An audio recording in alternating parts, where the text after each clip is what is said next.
સંસ્કારી નગરી વડોદરાનું સૌથી જૂનું અને જાણીતું ખાસવાડી સ્મશાન હાલ તંત્રની ઉદાસીનતાને કારણે ચર્ચાનો વિષય બન્યું છે. નવીનીકરણના નામે શરૂ કરવામાં આવેલી કામગીરી વર્ષો વીતવા છતાં પૂર્ણ ન થતાં નગરજનોમાં રોષ જોવા મળી રહ્યો છે.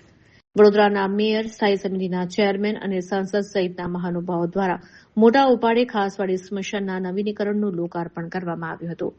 આ પ્રોજેક્ટ માટે એક ખાનગી કંપનીને કોન્ટ્રાક્ટ સોંપવામાં આવ્યો હતો. જો કે નવાઈની વાત એ છે કે આ પ્રોજેક્ટની નિર્ધારિત સમયમર્યાદા ક્યારનીએ પૂર્ણ થઈ ગઈ છે, છતાં સ્મશાનમાં હજુ પણ બાંધકામ અને નવીનીકરણની પ્રક્રિયા ચાલી રહી છે.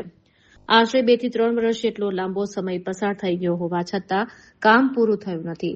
વડોદરાની મધ્ય ભાગમાં આવેલું આ સ્મશાન શહેર માટે અતિ મહત્વનું છે. કામગીરીમાં થઈ રહેલા વિલંબને કારણે અંતિમ સંસ્કાર માટે આવતા લોકોને અનેક મુશ્કેલીઓનો સામનો કરવો પડી રહ્યો છે. સ્મશાનમાં ચારે બાજુ ફેલાયેલી અંધાધૂંધી અને અધૂરી સુવિધાઓને કારણે લોકો તંત્ર સામે સવાલ ઉઠાવી રહ્યા છે.